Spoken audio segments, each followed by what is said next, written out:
Assalamualaikum warahmatullahi wabarakatuh. Bismillahirrahmanirrahim. Terima kasih untuk Bu Maulwatur Rahmah selaku dosen mata kuliah ini. Di sini saya dan Nila Nurul Iza akan menyampaikan sedikit materi tentang posisi Islam sebagai agama. Pertama, kelompok agama yang diturunkan oleh Tuhan. Kita akan mengenal ajaran agama yang menyatakan bahwa Tuhan berpihak pada mereka yang termasuk kelompok yang lemah, atau biasa dikenal dengan istilah musta'afin. Bahkan disebutkan pula dalam ajaran itu bahwa doa kaum musta'afin dan mereka yang teraniaya akan lebih mudah terkabul oleh Tuhan. Tuhan pun disebut dalam ajaran agama sebagai penyuka orang-orang yang sabar. Ini semua adalah mengajarkan tentang sebuah harapan yang kedudukannya sangat penting bagi diri manusia dalam kondisi semacam itu, agar tidak berputus asa dan agar tidak melakukan hal-hal yang justru bertentangan dengan hati nuraninya sendiri. Pada tahap awal dari kelompok mereka inilah yang banyak bersimpati kepada ajaran Nabi. Antara lain adalah seperti para budak berlian, kaum perempuan yang terpaksa jadi pelacur, kaum miskin, dan para pemuda yang beradab akan menjadi perubahan dalam struktur masyarakatnya. Kelompok yang terakhir ini antara lain adalah mereka yang dikenal sebagai para pemuda sahabat Nabi seperti Abu Bakar, Ali, Utsman, dan Umar. Dalam perspektif yang lebih jauh, agama pun mengabarkan tentang hari akhir atau akhirat, suatu hari setelah kematian manusia.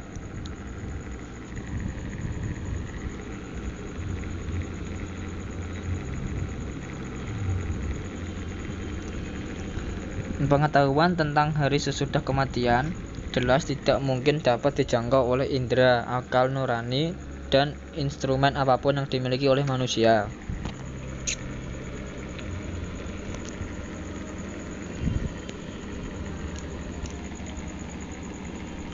Kemudian yang kedua, kelompok agama yang didasarkan pada hasil renungan.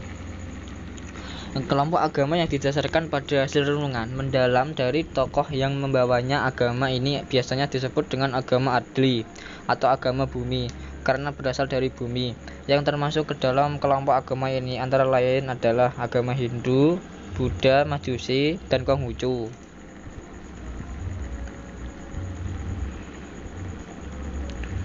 Oleh sebab itu tidak salah jika Nietzsche telah mengatakan bahwa kita telah membunuh Tuhan dengan pikiran kita. Itu adalah pendapat orang-orang yang tidak punya pikiran sama sekali.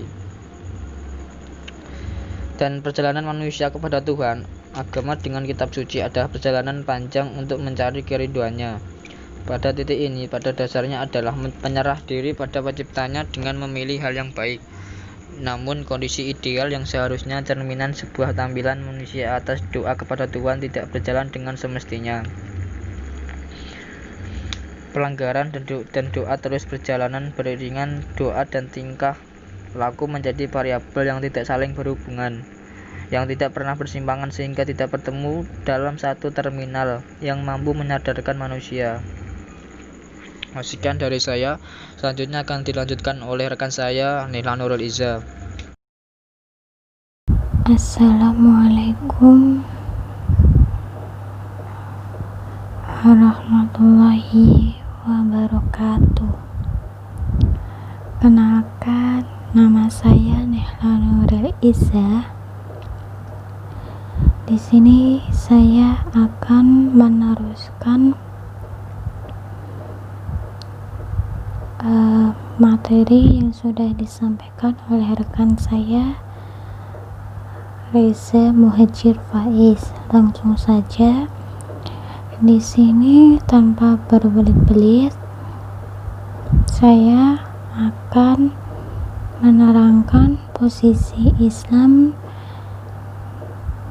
di antara agama-agama di dunia.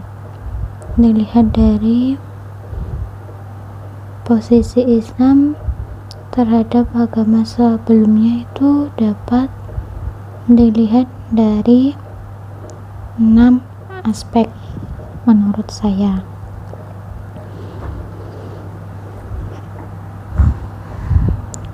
Aspek yang pertama yaitu ciri khas agama Islam dari sudut keyakinan. Itu pertama, ajaran Islam itu logis karena tidak ada ajaran Islam yang berlawanan dengan akal. Pastinya, meskipun untuk beberapa orang meragukan atas ajaran Islam itu sendiri, pasti akan terpatahkan keraguan mereka setelah melihat tafsiran-tafsiran dari Al-Quran dan hadis-hadis yang sudah diriwayatkan oleh para sahabat Nabi, para ilmuwan dan cendekiawan Islam. Pasti akan membuat sebuah research gitu ya, tentang keraguan orang-orang akan ajaran Islam. Mereka para tokoh-tokoh Islam pasti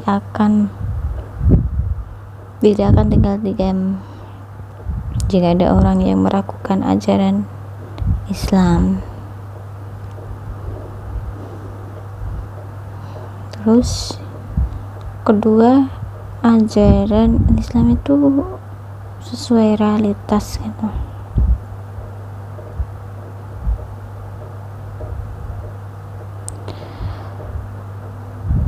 Islam tidak memperbolehkan umat Islam menutup mata dari realitas. Kenapa seperti itu? Ya karena mereka itu yang mampu paham akan realitas pasti akan bisa menjawab tantangan atau tuntutan dari zaman. Karenanya umat Islam harus mengetahui setiap ilmu, termasuk yang berbahaya. Namun syaratnya harus membutuhkan benteng berupa iman dan takwa.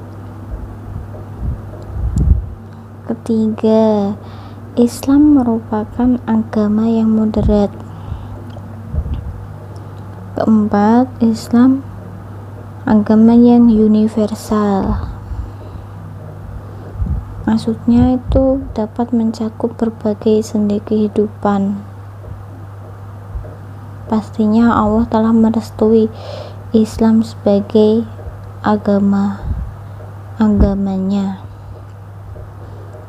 Lanjut, kelima, Islam adalah agama yang menerima perkembangan zaman.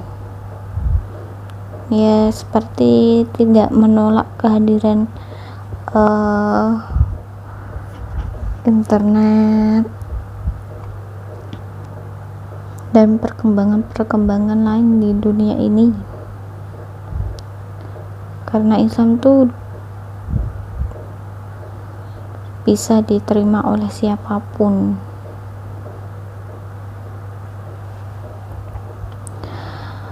Terus aspek yang kedua itu Islam sebagai agama penyempurna. Maksudnya gimana, Kak? Ya, telah kita rangkumkan di sini itu semua yang berbentuk kemaslahatan dapat dianjurkan oleh agama sebelumnya. Maksudnya, saya ulangi ya, maksudnya itu semua bentuk kemaslahatan yang diajarkan oleh agama-agama sebelumnya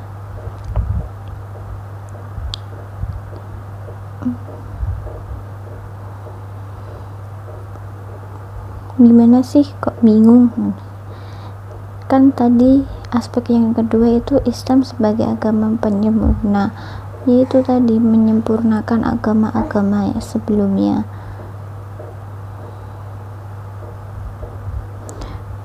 Aspek yang ketiga, peranan penting yang dimainkan Islam. Menurut kami itu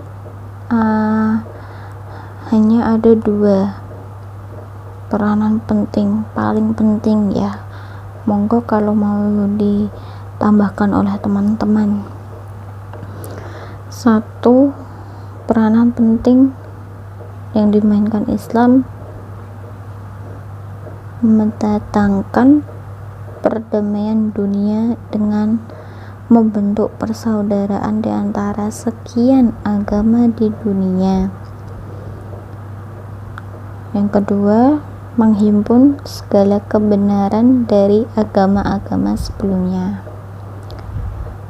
Terus 4, aspek yang 4 itu unsur pembaharuan dalam Islam. Maksudnya gimana? Ya, Islam tidak selalu monoton. Islam tidak begitu kaku dengan ajaran terdahulunya. Maksudnya itu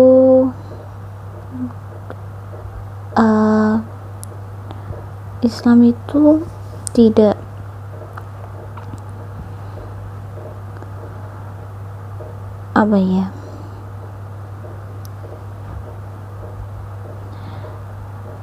tidak kaku gitulah, selalu fleksibel mengikuti tuntutan zaman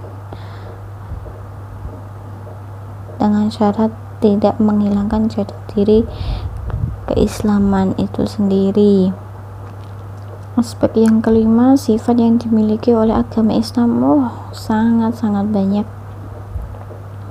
Antaranya itu merupakan agama yang suci atau fitri. Terus agama yang mudah, rasional dan praktis. Terus sifat selanjutnya mempersatukan antara kehidupan jasmani dan kehidupan rohani, dan antara kehidupan duniawi dan ukhrawi. Sifat agama Islam yang selanjutnya bisa menjaga keseimbangan kehidupan pribadi atau individual dan kehidupan bermasyarakat dan lain sebagainya. Masih banyak kalau disinggung, saya bahas di sini. Terus aspek yang keenam itu, dan yang terakhir ya, agama Islam dilihat dari segi moral dan akhlak. Maksudnya gimana nih? Kalau dibuat perbandingan dengan agama lain, gini Mbak, Mas, dalam ajaran Hindu itu ada ajaran tentang kesenangan. Maksudnya gimana? Ajaran Hindu itu mengajarkan pemeluknya untuk menikmati, atau kayak dalam kasarannya, berfoya-foyalah kamu selagi kamu hidup di dunia, karena dunia itu tempatnya segala keindahan, tempatnya senang gitu. Sedangkan dalam ajaran Buddha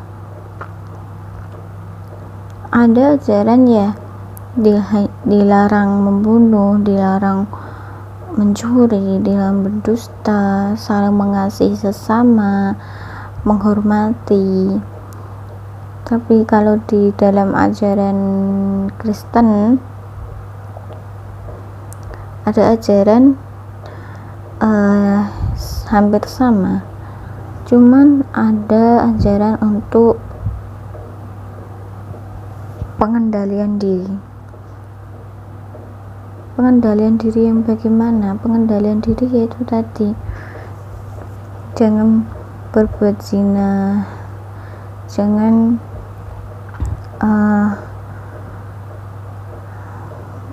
menyakiti sesama. Itu dalam ajaran Kristen itu ada, tetapi dalam konteks nyatanya itu maaf ya kalau ini menyinggung agama lain, itu bertolak belakang dari ajaran itu sendiri. Malah banyak gubahan-gubahan dari kitab mereka selalu diperbarui sehingga menghilangkan gubahan asli dari kitab mereka. Contohnya apa? Contohnya itu tadi kan dilarang zina. Kita tahu sendiri maraknya zina itu dari mana? Dari orang barat kan.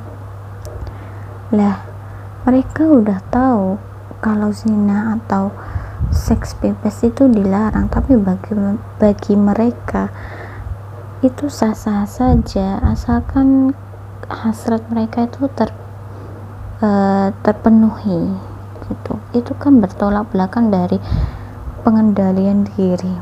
Beda lagi dengan agama kita Islam. Agama kita itu sudah mencakup segala bentuk agama lain yang tidak ada atau yang tidak mereka ajarkan kepada pemeluknya.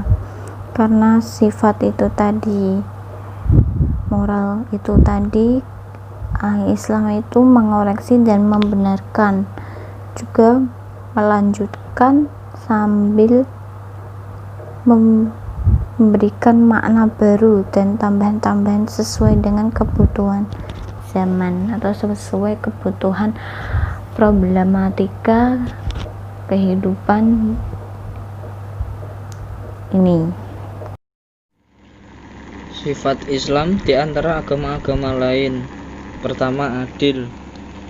Dengan sifatnya yang adil, ajaran Islam mengakui eksistensi dan peran yang dimainkan atau digunakan oleh agama-agama yang pernah ada di dunia dan tidak memihak salah satu agama serta tidak menyalahkan agama-agama sebelumnya. Kemudian kedua, objektif. Dengan ajaran Islam memberikan penilaian apa adanya terhadap agama-agama lain. Ajaran Islam adalah agama yang memperbaiki dan meluruskan ajaran-ajaran agama yang salah dan tersesat. Kemudian yang ketiga, proporsional. Dengan bersifat proporsional, Islam memberikan perhatian terhadap ajaran agama yang tidak seimbang. Islam adalah agama yang terbuka, mau berkompromi dan berdialog dengan agama lain. Dengan sifatnya yang demikian ini, Islam telah tampil sebagai penyempurna, korektor, pembenar, dan sekaligus sebagai pembaru. Posisi Islam yang demikian itu membawa penganut Islam sebagai umat yang ideal dan sempurna, menjadi pemersatu dan perekat di antara agama-agama yang ada di dunia. Namun demikian diketahui bahwa di antara agama-agama tersebut terdapat segi-segi perbedaan yang secara spesifik dimiliki oleh masing-masing. Segi-segi perbedaan yang spesifik tersebut terdapat pada ajaran yang bersifat teologis normatif. Ajaran tersebut dianggap sebagai yang ideal dan harus dilaksanakan. Ajaran-ajaran yang demikian itu berkaitan dengan keyakinan dan ritualistik, yakni peribadatan. Terhadap ajaran-ajaran yang demikian itu, masing-masing agama dianjurkan harus menghargai dan menghormati. Dengan melihat posisi Islam yang demikian itu, maka tidak ada alasan bagi siapapun untuk mencurigai atau takut pada Islam. Islam agama perdamaian, jauh dari sikap permusuhan, peperangan, dan sebagainya. Terjadinya pertentangan antara satu agama dengan agama lain sebagaimana terlihat dalam sejarah.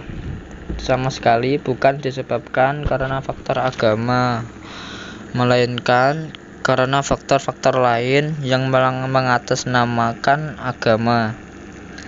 Hal seperti ini harus segera dicegah dan dikembalikan ke dalam situasi yang memperlihatkan keharmonisan hubungan antara agama-agama yang ada di dunia. Sekian penjelasan dari kami.